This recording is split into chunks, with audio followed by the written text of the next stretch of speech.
Je vous le disais en titre, une réunion de sensibilisation EcoWatt était organisée cette semaine en Principauté. L'objectif était de sensibiliser principalement les entreprises et les hôteliers au geste énergie. Alors vous le savez, en période de très grand froid, les consommateurs sont appelés à réduire leur consommation électrique. Élodie Messager vous en dit davantage dans ce reportage.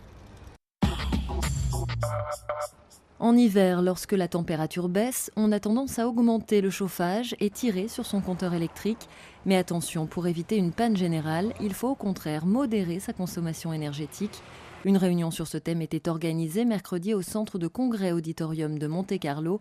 Objectif, sensibiliser les hôteliers et entreprises de la Principauté au dispositif EcoWatt.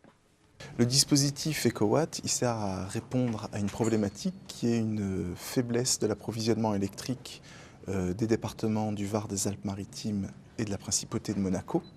Et c'est un des outils qui est mis en place pour essayer d'éviter les blackouts. L'année dernière, nous avons eu, dans le courant du mois de février, une alerte rouge EcoWatt.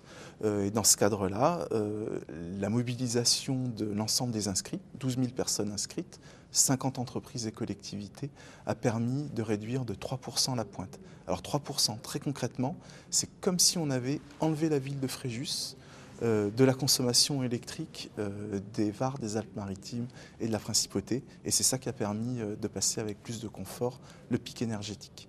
Passer en mode écolo, faire preuve de solidarité énergétique en cas d'alerte, le message semble avoir été entendu par les professionnels monégasques qui s'engagent à devenir des éco-acteurs.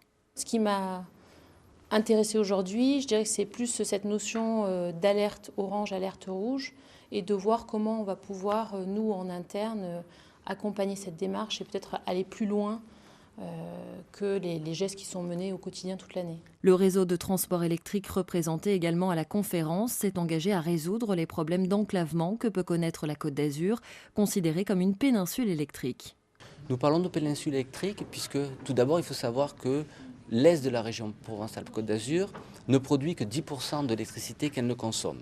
Le réseau électrique aujourd'hui tel qu'il est structuré, il n'existe qu'un seul axe à 400 000 volts qui dessert les limites du littoral. En cas de problème, de défaillance sur cet axe lors de fortes consommations électriques, il peut s'avérer que le réseau soit insuffisant pour garantir l'électricité à tout le monde, à tout instant. À ce moment-là, il risque d'y avoir soit un délestage, qui est une coupure partielle et maîtrisée de la consommation, soit un blackout, c'est ce que nous avons connu en novembre 2008, où il y a eu un blackout d'environ 4 heures sur l'est de la région. En attendant 2015 et la fin des travaux de sécurisation du réseau, il faudra conserver ces bonnes habitudes. Pour plus de renseignements, rendez-vous sur le site internet ecowatt-provence-azur.fr.